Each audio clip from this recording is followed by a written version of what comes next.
में प्रिय भाई और बहनों, आप सबको आज इस आराधना में स्वागत है। हम सब मिलकर परमेश्वर की आराधना करेंगे और आप कुछ समय के लिए, क्षणों के लिए शांत रहिए और अपने आप को तैयार करिए परमेश्वर के आराधना के लिए। आइए हम लोग प्रार्थना करते हैं। सर्वशक्तिमान परमेश्वर, आप जगत के सृष्टिकर्ता है प्रभु। हम आपकी आराधना करना हमारे लिए सौभाग्य की बात है और हमारी आराधना सच्चाई और आत्मा में हो। इस समय गीतों के द्वारा, वचनों के द्वारा आपके उपस्थिति को महसूस करने के लिए और उसके द्वारा आपकी आराधना करने के लिए हमें सहायता कीजिए प्रभु के नाम में, आमीन। प्रियो, इस समय हम लोग स्तुति आराधना में जाएंगे। गीतों के द्वारा परमेश्वर की स्तुति करेंगे। हमें अगुवाई करने के लिए जवान लोग हमारे साथ में हैं, वो आपकी अगुवाई करेंगे और हम सब उनके साथ मिलकर गीतों के द्वारा परमेश्वर की आराधना करेंगे। सभी को जय मसीह। परमेश्वर ने हमें सुंदर सा दिन, ये सुंदर सा समय और इस हफ्ते में हमें लाया है। परमेश्वर को धन्यवाद देते हैं। क्यों कुछ गीतों गाकर उस परमेश्वर की स्तुति आराधना करें। तेरे मार खाने से यीशु मैंने शिफा पाई है। इस गीत को गाकर परमेश्वर को धन्यवाद दें।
यीशु ने हमें छुड़ाया है पापों के जाल से। इस गीत को गाकर परमेश्वर को धन्यवाद दें।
परमेश्वर का प्रेम और पवित्र आत्मा की सहभागिता आप सबके साथ हो। इस समय हम लोग प्रार्थना करेंगे। आज के दिन के लिए ठहराया गया विशेष प्रार्थना हम लोग करेंगे। आज पवित्र आत्मा के अवतरण पर्व के पश्चात 7वां रविवार है। ये हमारे उद्धारकर्ता परमेश्वर आप चाहते हैं कि सब प्राणी बचाए जाए और सबको सत्य का ज्ञान प्राप्त हो। वर दीजिए कि जैसे आपके पुत्र प्रभु यीशु अपना मार्ग तैयार करने के लिए शिष्यों को भेजा, वैसे ही उनकी कलीसिया बीमारों की सेवा और दलितों की सहायता निरंतर करती रहे और आपके प्रेम का शुभ संदेश सुनाती रहे। उन्हीं के द्वारा जो आपके और पवित्र आत्मा के साथ एक परमेश्वर है, अब तथा सदा सर्वदा जीवित और राज्य करते हैं। आमीन। उसी प्रकार हम लोग जो 22 जुलाई को मैरी मैगडलेन की जो कमेमोरेशन है, उस दिन के लिए ठहराए हुए विशेष प्रार्थना भी करेंगे। हे सर्वशक्तिमान परमेश्वर, आपके धन्य पुत्र ने मरियम मगदलिनी का शारीरिक और आत्मिक रूप से स्वस्थ किया और उसे अपने पुनरुत्थान का पहला गवाह बनाया। प्रभु, हम पर दया कीजिए, हमारे पापों का क्षमा कीजिए और अपने अनुग्रह से हमें नया जीवन दीजिए, ताकि हम सच्ची भक्ति सदा सर्वदा आपके सेवा कर सके।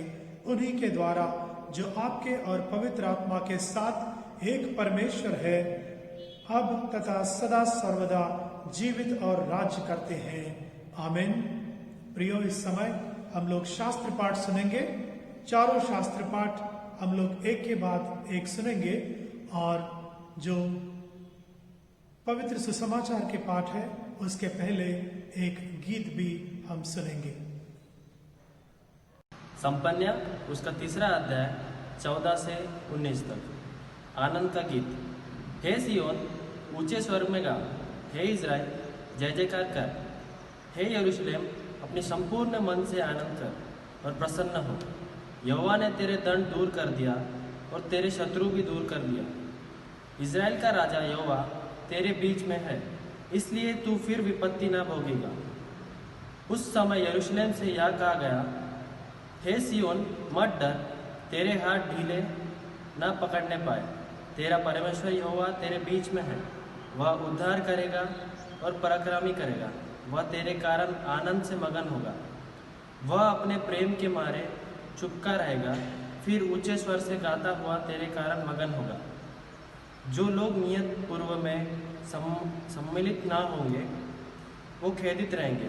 उसको मैं इकट्ठा करूँगा, क्योंकि वो तेरे हैं और उसकी नाम धराई उनको बोझ जान पड़ेगी। उस समय मैं उन सबों से जो तुझे दुख देते हैं उचित बर्ताव करूँगा और मैं लड़ूंगा और जबरन निकले हुए जो इकट्ठा करूँगा और जिनकी लज्जा की चर्चा सारी पृथ्वी पर फैली है, उनकी प्रशंसा और कीर्ति सब कहीं फैलाऊंगा। यह परमेश्वर का वचन। दूसरा कुरिन्थियों उसका 5वां अध्याय 14 से लेकर 18 तक। क्योंकि मसीह का प्रेम हमें विवश कर देता है, इसलिए कि हम यह समझते हैं कि जब एक सबके लिए मरा तो सब मर गए, और वह इस निमित्त सबके लिए मरा कि जो जीवित है वे आगे को अपने लिए न जिए, परंतु उसके लिए जो उनके लिए मरा और फिर जी उठा।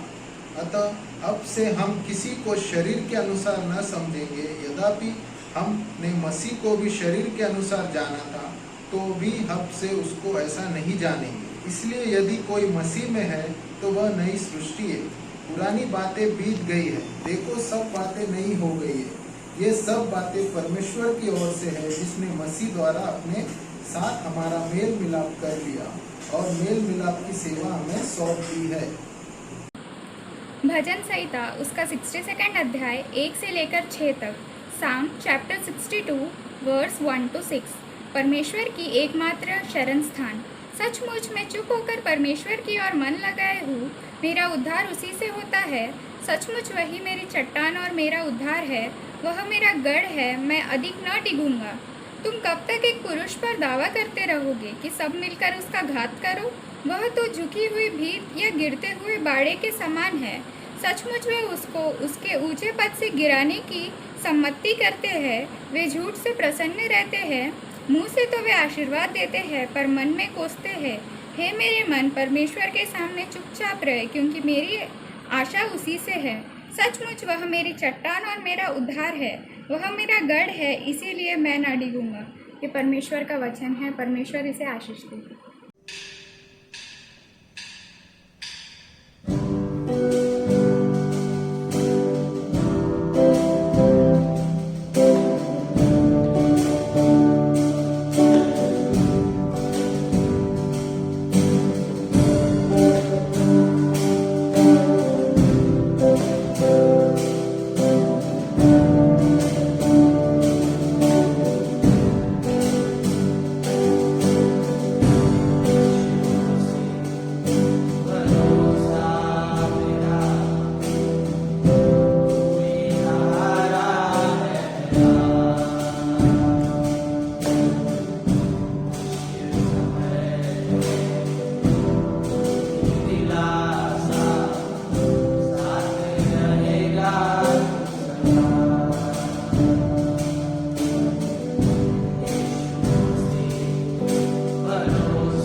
praise the Lord. John chapter 20 from 11 to 18.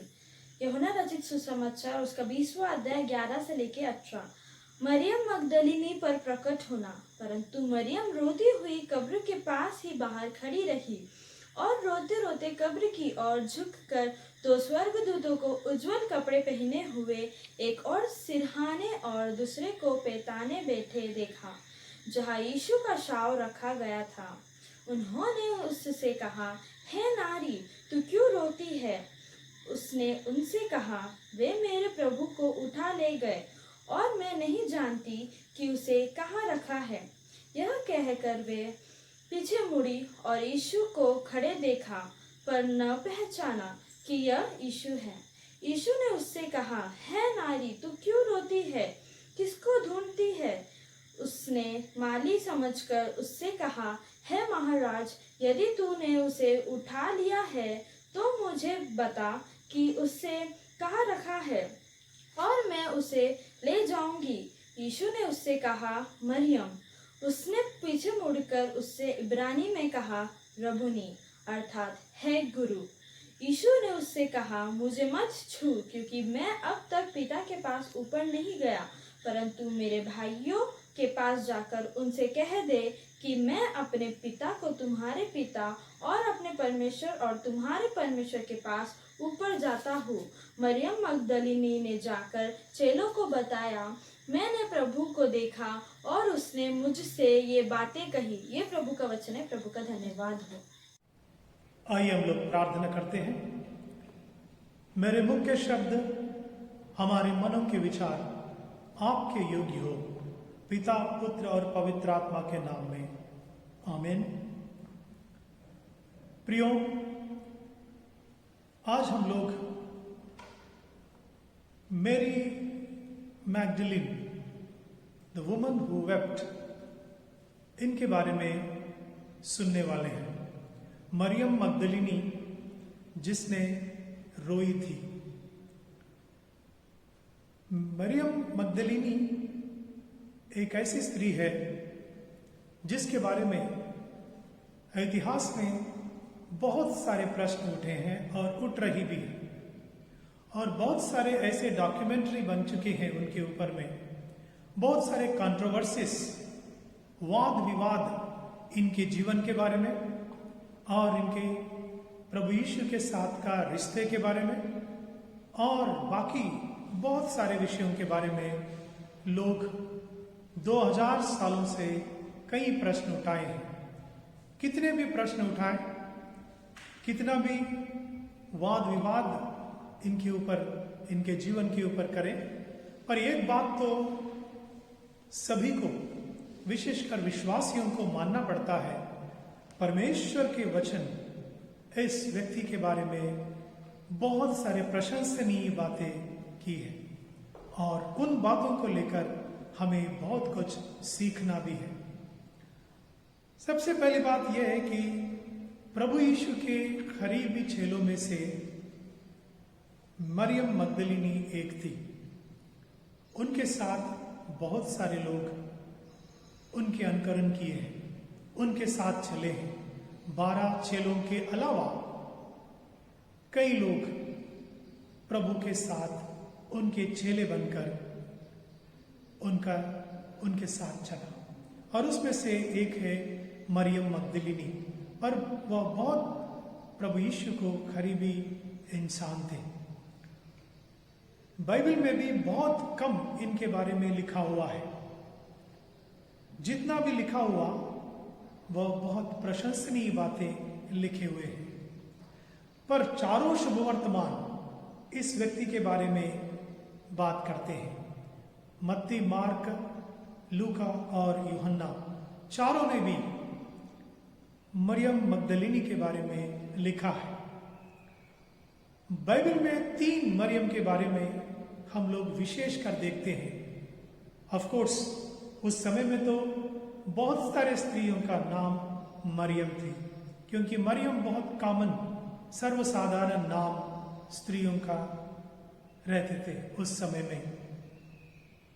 पर 3 लोगों के बारे में विशेषकर हम पढ़ते हैं। एक है मरियम जो प्रभु यीशु की माँ थी, और मरियम जो बेतनी से आई हुई, जो लाजरस और मार्था की बहन थी, और तीसरी जो है मरियम मगदलिनी। इस व्यक्ति को मरियम मगदलिनी क्यों कहते हैं? एक विचार है कि शायद मगदलिन नामक एक गांव से यह व्यक्ति आती है, इसलिए मगदाला उस नाम इस व्यक्ति को दी गई है, इसलिए मगदलिनी कहते हैं। मगदाला जो गांव या जो शहर था वह मछली के व्यापार के लिए बहुत लोकमान्य, पॉपुलर था। बहुत सारा व्यापार वहां पे होता था और इस जगह के लोग धनवान भी थे और बहुत सारे व्यापार में लगे हुए लोग थे। और वहां से मरियम ताल्लुक रखती हैं और वहां से आती हैं। मरियम मगदलिनी जो है वो, उनके बारे में बाइबल ऐसा परिचय देता है कि सीधा कहते हैं कि मरियम मगदलिनी जिनमें से 7 दुष्टात्माओं को निकाले थे। आप लूका रचित सुसमाचार उसका 8वां अध्याय 2 वचन आप पढ़ते हैं तो वहां पे ऐसा लिखा हुआ है, और कुछ स्त्रियां भी जो दुष्टात्माओं से और बीमारियों से छुड़ाया गए थे, और वे थे मरियम जो मगदलिनी कहलाती थी, जिसमें से 7 दुष्टात्माओं को निकाले थे। इसका मतलब है प्रभु यीशु मसीह का जो परिचय इस व्यक्ति के साथ इस तरह हुआ है कि वो उनके पास में एक नया जीवन पाने के लिए आई थी। वो खुद आई थी या किसी ने उनको उनके पास ले आए थे, मालूम नहीं। बाइबल उसके बारे में साइलेंट है, परंतु इतना तो हम कह सकते हैं कि मरियम मगदलिनी प्रभु के पास जब आई थी तो उसका जीवन कुछ अलग था, अलग रास्ते पे चल रही थी, और उसको पटरी पे लाने के लिए प्रभु यीशु ने उनको चंगा किया और उनमें से 7 दुष्टात्माओं को उन्होंने निकाले। कई लोग कहते हैं कि दुष्टात्माएं जो है वो अलग अलग बीमारियां और अलग अलग गलत प्रवृत्तियां इंसान में पैदा करते हैं। अगर वैसे दुष्टात्माएं अगर उनमें 7 मौजूद थे, पता नहीं किस तरह के जीवन और कितने बोझ से दबे हुए जीवन मरियम मगदलिनी जी रही थी। और ऐसे समय में प्रभु यीशु से मुलाकात हुई और वो चंगाई भी पाई है। उन 7 आत्माओं को, उनमें से दुष्ट आत्माओं को प्रभु ने निकाले थे। और कई जो बाइबल के तज्ञ हैं और पोप ग्रेगरी, उन्होंने भी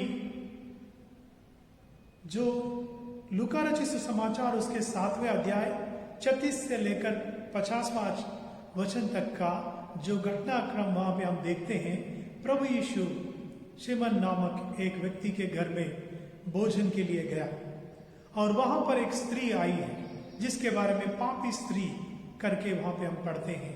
वह महिला जो स्त्री इतना महंगा जो इत्र लाकर प्रभु यीशु के पांव धोई और अपने सिर के बाल के साथ में उसको पोंछी। और इस घटना को मरियम मगदलिनी के साथ में कई लोग जोड़ते हैं, उनका परिचय देते हैं कि जो मरियम मगदलिनी और यह स्त्री एक ही है। पर इसका कोई बहुत सारा सबूत हमारे पास में ना बाइबल में और बाहर में हमें दिखती हैं, इसलिए हम उसको उतनी सीरियसली नहीं लेते।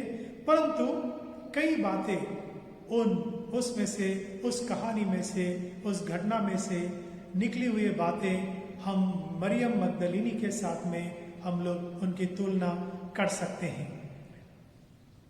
हम लोग दूसरी बात इस व्यक्ति में देखते हैं कि जिस समय से प्रभु के पास वो आकर स्वस्थ हो गई, चंगाई पाई। उस समय से कभी भी प्रभु को और प्रभु के साथ नहीं छोड़ी है। प्रभु यीशु के साथ चलना, उनका पीछा करना कोई ऐसी वैसी बात नहीं थी। प्रभु ने कहा था अपने चेलों को, उन्होंने इस तरह बुलाया कि जो कोई मेरे पीछे आना चाहते हैं उसको अपने आप को उपेक्षा करना है और सूली लेकर मेरे पीछे आना चाहिए। प्रभु यीशु के पीछे जाना है, उनके अनुयायी बनना है, चेला बनना है, तो क्रूस उठाकर चलना जरूरी है और चलना ही पड़ता है सूली उठाकर। और प्रभु के जो जीवन सेवा का समय जो था वो कठिनाइयों से और बहुत सारे चुनौतियों से भरा हुआ था। It was full of difficulties, tribulations and challenges. और ऐसे जो जीवन को मरियम मगदलीनी एक स्त्री होकर चुन ली और उसी प्रकार उन्होंने हमेशा उनके साथ चली। और कई लोग उनके जो पीछा कर रहे थे अनुयायी बनकर, कुछ लोग भोजन प्रभु के साथ चलने से मिलते उसके लिए वो उनके पीछे जाते थे।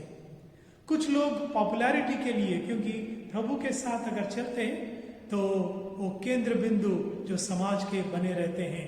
कई लोग चंगा हो रहे थे और हजारों लोग उनके पीछे चल रहे थे। उस तरह की जो उनमें एक भूख थी और उसलिए उनके पीछे कर रहे थे।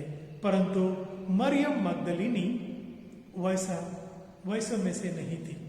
वो सचमुच प्रभु से प्यार की और उसी कारण वो हमेशा प्रभु के पीछे चली।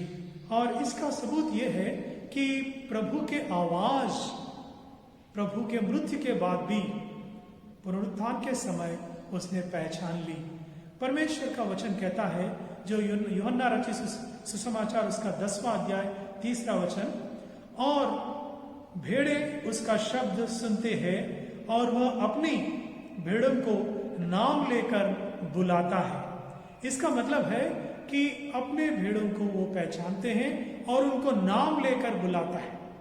और उसी तरह मरियम मगदलीनी को उन्होंने पुनरुत्थान के बाद बुलाया। उस आवाज को पहचान कर मरियम मगदलीनी ने कही, हे गुरु, हे रबी कहकर उनको उनकी प्रतिसाद दी। प्रिय भाई और बहनों, मरियम मगदलीनी एक ऐसी स्त्री थी, वो चंगा होकर प्रभु से प्यार करते हुए उनके अनुयायी बनी है। एक और बात हम लोग देखते हैं कि प्रभु यीशु के मृत्यु के समय जो लोग उनके अनुयायी थे, उनके 12 चेले भी, उनमें से कई लोग उनके साथ नहीं दिया। कुछ लोग तो कहे, पतरस के जैसे व्यक्ति, मैं उनको नहीं जानता हूं, ऐसा उन्होंने कहा डर के मारे। उनको मालूम था प्रभु यीशु के अनुयायी कहना, उनका चेला कह के लोगों को परिचय देना उनके मृत्यु के समय खतरे से खाली नहीं, क्योंकि उनको भी सूली पर चढ़ा सकते हैं, उनको बंदी गृह में डाल सकते हैं। ऐसा समय में हम देखते हैं कि कई स्त्रियां उनके साथ चले और उनमें से प्रथम मरियम मगदलीनी थी। और न केवल पूरे जो क्रूसिफिक्शन के समय, सूली पर प्रभु को चढ़ाने के समय, परंतु सूली पर से जब उनको नीचे उतारे, उनको जब कब्र में रखे गए, उस समय में भी शायद वो दुखित हो गए थे और एकदम निश्चेष्ट होकर वहां पे बैठी। हम लोग देखते हैं कि मत्ती रचित सुसमाचार उसके 27वां अध्याय 61वां वचन, मरियम मगदलीनी और दूसरी मरियम वहां कब्र के सामने बैठे थे। जब अरिमथै, जिसने प्रभु के लाश को सरकार से मांग ली, पोंतियस पिलात से मांग ली, और उन्होंने लेकर उसको ले जाके वो कब्र में रखा, और उसको बंद करके वो लोग सब चले गए। पर वहां पे हम लोगों को ये दो स्त्री वहां पे दिखते हैं, वो खबर के बिल्कुल सामने बैठे हुए हैं। उसके लिए बहुत हिम्मत लगता है। कई लोग हिम्मत करते हैं अपने परेशानियों को, खुद के परेशानियों को दूर करने के लिए। हिम्मत की बात जब मैं करता हूं विश्वास की यात्रा में, ये ऐसी हिम्मत नहीं है किसी के साथ लड़ाई करना, किसी को मारपीट करना, किसी को गाली गलौज करना, परंतु विश्वास के लिए खड़े होना, हिम्मत के साथ अपने जान देने के लिए भी तैयार होना, अपने जिसको हम कहते हैं कि अपने रेस्पेक्ट जो है उसको भी घाव पे रखने के लिए, घाव पे रख के आगे बढ़ने के लिए जो तैयार रहता है, उनमें से एक थी मरियम मगदलिनी। मुझे उसमें इस हिम्मत के बारे में दो बातें दिखती हैं, क्योंकि एक तो वो प्रभु के अनुयायी बनी, उनके साथ नहीं छोड़ी, तो प्रभु के करीब रहते हुए उसने इस प्रकार के विश्वास में हिम्मत जुटाई। दूसरी बात जो इतिहास हमें बताता है कि जो मगदाला जो नामक गांव है, जैसे मैं शुरुआत में कह रहा था कि वो मछली के व्यापार के लिए बहुत फेमस थे, और ऐसा जो गांव था वो जो रोमियो के व्यतिरेक में आवाज उठाने वाले गांव था। वहां से कई जो यहूदी निकले हैं, जिनमें से एक यहूदी मरियम मगदलिनी भी थी, उनके परिवार भी थी, जो रोमी जो सरकार थी, जो लोग यहूदी के ऊपर में बहुत सारे परेशानियां डाल रहे थे और उनको दबाकर रखे थे, और ऐसे समय में वो उनके व्यतिरेक में आवाज उठाए, और उनमें से मरियम मगदलिनी इसलिए इतना हिम्मत वो कर पाई और वहां पे बैठी रही और प्रभु के पीछा छोड़ी नहीं। और मरियम मगदलिनी ऐसी स्त्री थी, जैसा मैंने कह रहा था कि वो एक धनवान हो सकता, क्योंकि मछली के व्यापार में रहने वाले लोग उस समय में धनवान लोग थे, क्योंकि वे व्यापार में लगे हुए हैं। और ये मरियम के बारे में, मरियम मगदलिनी के बारे में कहा जाता है कि वो प्रभु यीशु मसीह के सेवकाई को न केवल अपने व्यक्तिगत उपस्थिति के द्वारा, परंतु पैसे के द्वारा भी उन्होंने मदद की, सपोर्ट की। इस बात को हम लोग लूका रचित सुसमाचार उसके 8वां अध्याय 2 और 3 वचन में ऐसे पढ़ते हैं कि मरियम जो मगदलिनी कहलाती थी, जिसमें से 7 दुष्टात्माएं निकाली थी, और हेरोदेस की भंडारी खुजा की पत्नी जो योअन्ना और बहुत सी अन्य स्त्रियां जो अपनी संपत्ति में से उसकी सेवा करती थी, प्रभु यीशु के सेवकाई को सपोर्ट करने की बात यहाँ पे हम लोग ने देखा है। तीसरी बात यह है कि मरियम मगदलिनी प्रभु कब्र में नहीं दिखने से फूट फूट कर रोने लगी। आज के जो विषय के बारे में मैं यहाँ पर आपको बताना चाहता हूँ कि मैंने कहा कि मरियम मगदलिनी जो रोई थी, रोने वाले तो बहुत सारे लोग रहते हैं, पर विशेषकर इनके बारे में क्यों मैंने कहा कि जो मरियम मगदलिनी रोई थी, इसका मतलब है कि यहाँ पर वो अपने खुद की मुश्किलों के लेकर वो रोई नहीं थी, अपने परेशानियों को लेकर नहीं रो रही थी, परंतु वो प्रभु यीशु के जो लाश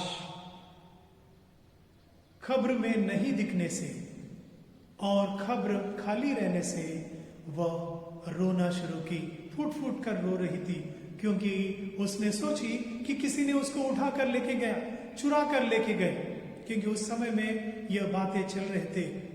और इसलिए सरकार ने भी वहां पे कुछ लोगों को रखे थे ताकि कोई उसको उठाकर ले ना जाए। और ऐसी बात, ऐसे संदर्भ में वह व्यक्ति रो रही थी। प्रियो, जब दिल में बोझ नहीं रहता, दिल में कंसर्न नहीं रहते, उस बात की चिंता नहीं होती, तो हम लोग रोते नहीं हैं। प्रभु यीशु मसीह शूली पर मरने के पहले जब आखिरी बार वो यरूशलेम में प्रवेश किया, जब यरूशलेम में निकट आने के बाद वो यरूशलेम की परिस्थिति को देखकर, उसके जो आने वाले भविष्य को देखकर वो रो पड़े थे, रोए थे।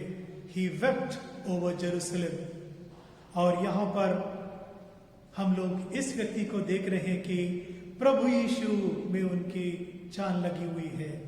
और जानती थी कि प्रभु यीशु इस दुनिया का एक ही मात्र वो एक होप है, आशा है। और उनके शव को किसी ने चुराया। उस बात को लेकर वो ना केवल रोई, परंतु वहां से दौड़कर चले गए और चेलों के पास जाकर वहां पे उनसे कही कि प्रभु कब्र में नहीं है, उनके लाश वहां पे नहीं दिख रही। रोते हुए उनको बताए, परंतु वो लोग ने यकीन नहीं माना। वो खुद आकर वहां पे देखें कि वहां पर कब्र में प्रभु के लाश नहीं दिख रहे। प्रियो, ऐसे व्यक्ति के बारे में आज हम पढ़ रहे हैं कि जो नारी प्रभु के कब्र पर जाके रोई थी। और ऐसे जब रो पड़ती हैं तो प्रभु उनके पास आकर उन्हें सांत्वना दे रहे हैं। हम लोग यूहन्ना रचित सुसमाचार इसका 20वां अध्याय 15वां वचन में पढ़ते हैं, हे नारी तू क्यों रोती है और किसको ढूंढती है? ये ना केवल रो रही है परंतु ढूंढ रही है, क्योंकि प्रभु ने कहा मैं ही सत्य और मैं ही मार्ग, मैं ही जीवन हूं। वो सत्य, जीवन और मार्ग को ढूंढ रही है। उसने सोची कि किसी ने उनको उठाकर लेकर चले गए। प्रभु यीशु में प्रिय भाई और बहनों, हम लोग ऐसी बात को आज हम लोग देख रहे हैं कि मरियम मगदलिनी जो रोई थी और प्रभु ने उनको सांत्वना दिया और उसको नाम से पुकारा, है मरियम। आज आप भी अगर प्रभु के बोझ आपके दिल में है और अब उनके बारे में विचार करते हैं, सोचते हैं, चिंता करते हैं, प्रभु आपसे कह रहे कि आप क्यों रो रहे हैं? क्योंकि प्रभु आपको सांत्वना देना चाहते हैं। प्रभु खुद उस बात के सांत्वना है। और इन बातों को लेकर इस व्यक्ति के जीवन को देखते हुए प्रभु ने मरियम मगदलिनी को एक बड़े तोहफा दिया है।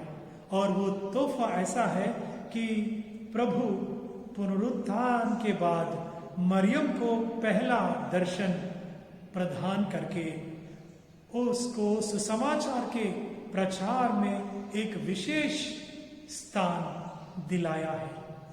आज जहां कहीं भी प्रभु के पुनरुत्थान की बात होती है, जो हमारे विश्वास की नींव है और विश्वास का जो शुरुआत है, वह उसके बाद होता है, वहां पे मरियम मगदलिनी की बात होती है, क्योंकि वो पहले गवाह बनी है।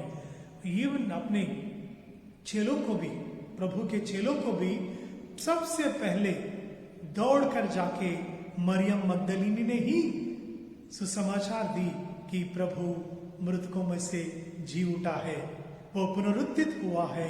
इस बात को प्रचार करने लगी।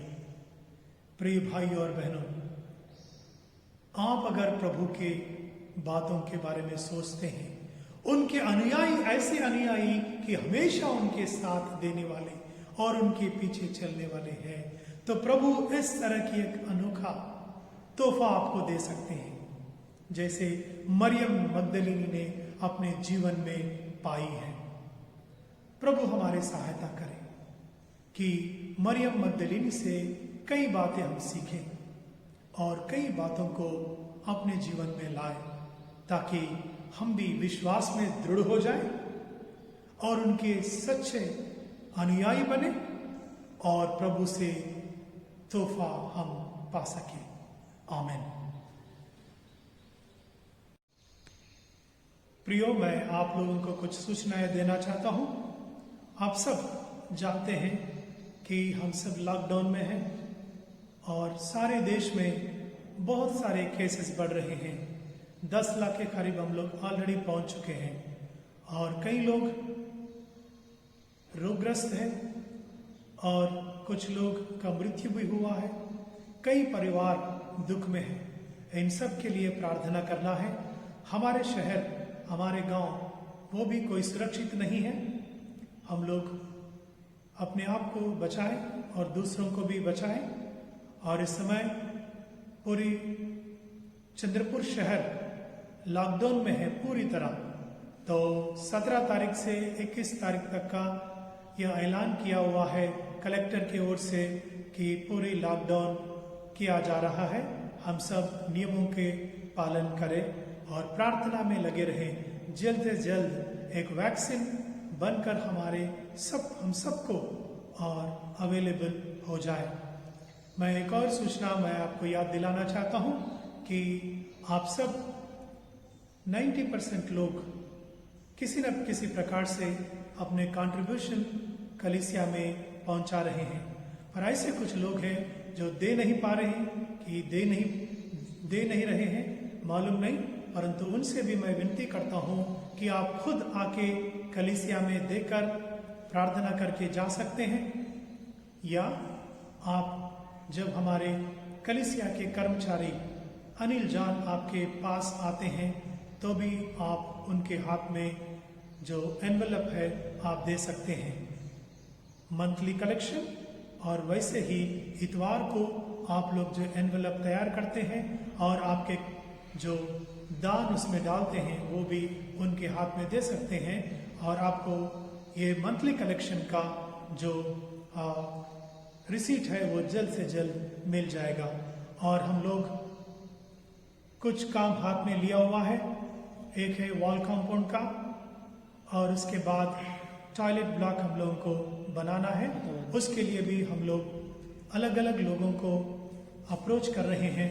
आप भी प्रार्थना कीजिए और अपने तरफ से कुछ मदद इसके लिए दे दीजिए और प्रार्थना में हम सबको याद कीजिए।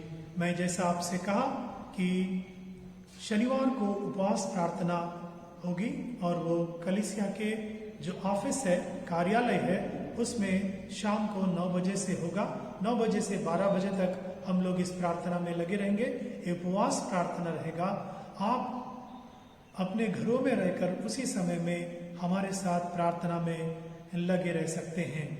और कुछ लोग ये सैटरडे को इसमें भाग लिया है, मैं उनको धन्यवाद देना चाहता हूँ। उसी प्रकार आने वाले शनिवार के लिए कुछ और लोग हमारे साथ बैठकर यहाँ पे कर सकते हैं, सोशल डिस्टेंसिंग और सारे नियमों को पालन करते हुए।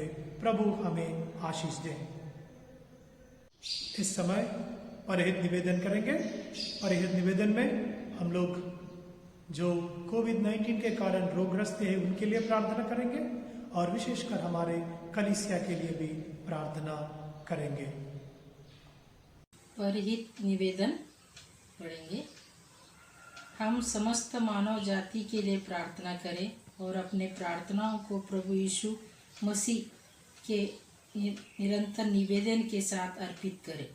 हे पिता, हम प्रार्थना करते हैं कि समस्त संसार में न्याय और शांति स्थापित हो और प्रत्येक व्यक्ति भरपूर जीवन प्राप्त करे।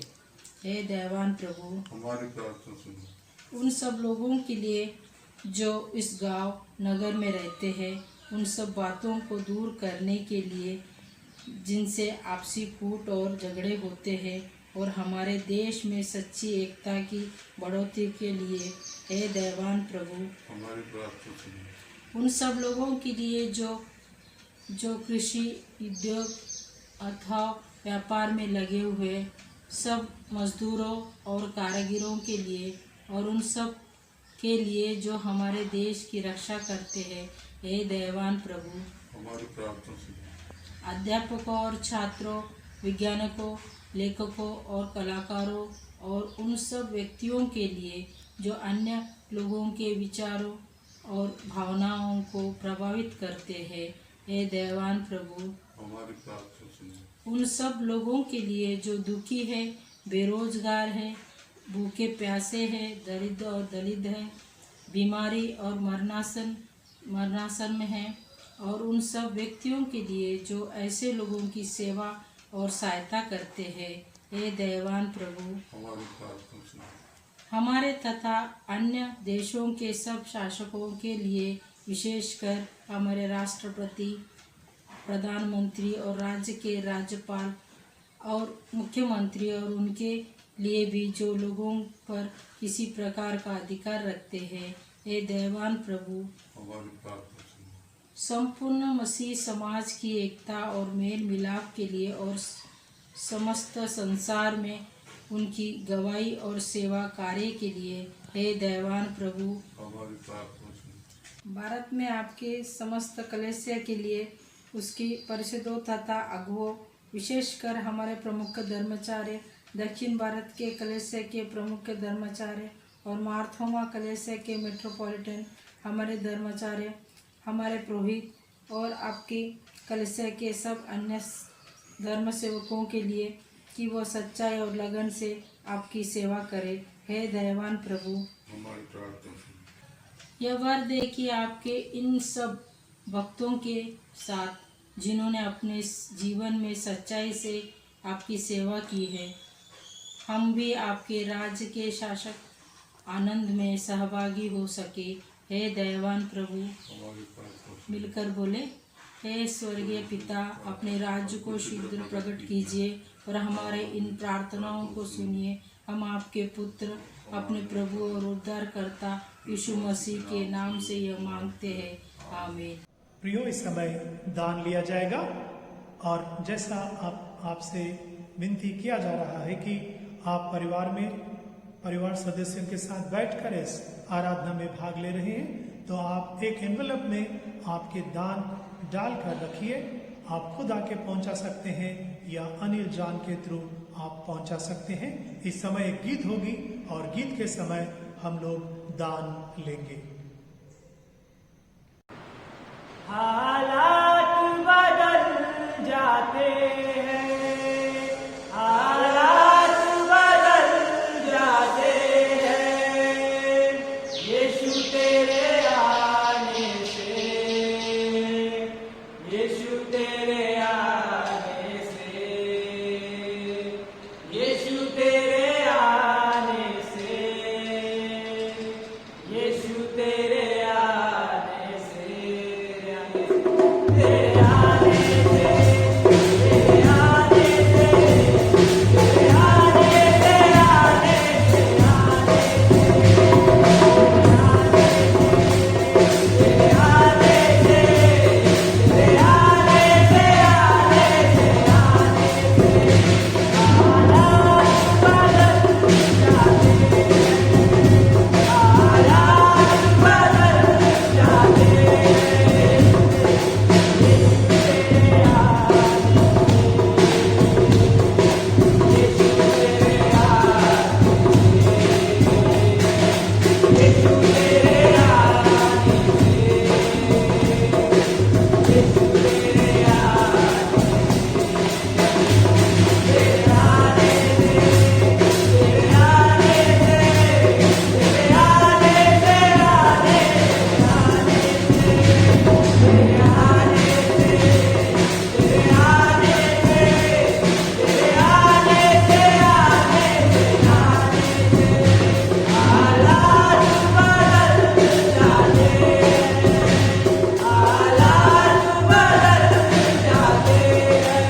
प्रार्थना करते हैं,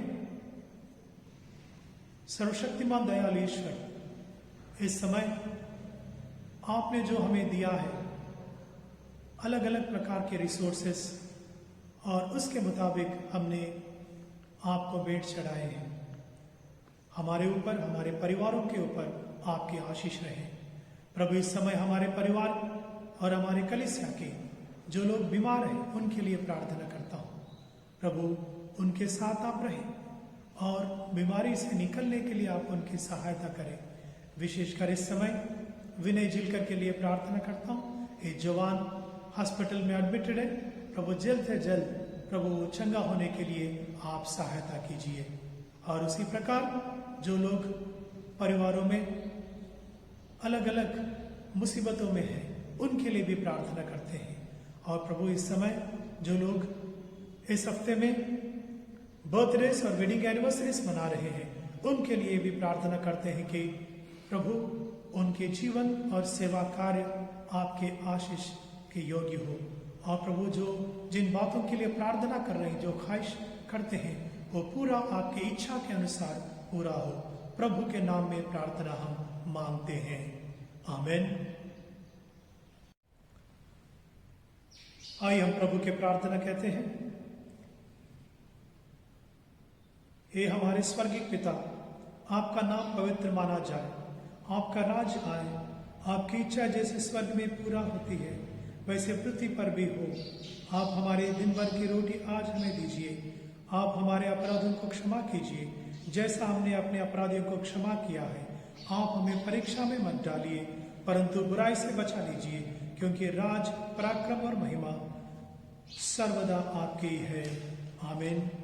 परमेश्वर की शांति जो सारी समझ से परे है, परमेश्वर की और उसके पुत्र हमारे प्रभु यीशु मसीह के ज्ञान और प्रेम आपके हृदय और विचारों को सुरक्षित रखे। और सर्वशक्तिमान परमेश्वर पिता, पुत्र और पवित्र आत्मा की आशीष आप पर हो और आपके साथ सर्वदा बने रहे।